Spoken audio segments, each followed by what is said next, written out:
The following segment is brought to you by Intermountain Healthcare and the Utah Department of Health.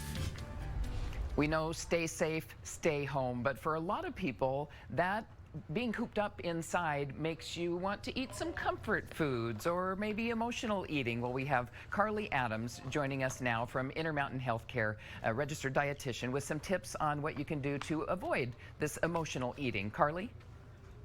Hi. So first off, emotional eating is very, very normal. I want everybody to be aware of that. Whether we're happy or sad or stressed or bored, that's something that everybody does.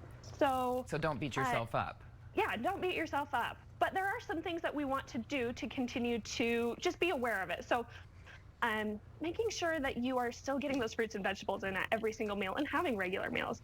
And then also continue moving. These are the things that kind of will maybe help mitigate some of that guilt that we feel about emotional eating.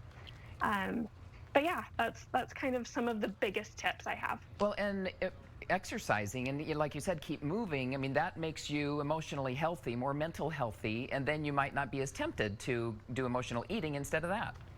It's true. Yeah. So if you can get out of the house, even go around the block, or there's lots of free content online. So get up in the morning and start doing that 10-minute video that you've always been thinking about. Well, and I think a lot of families are together now. It's also a chance for you to share what you know about food and what you're learning about food with your family, with your kids.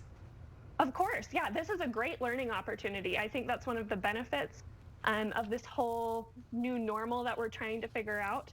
And so start talking to your kids about my plate, a quarter of your plate vegetables, or a quarter of your plate grains, a quarter of your plate some kind of a protein, and half of your plate in fruit and vegetables.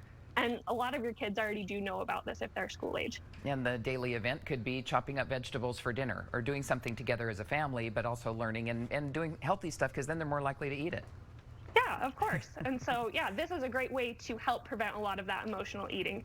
The other thing I really like is when people are tracking. Okay, so keep like a food diary?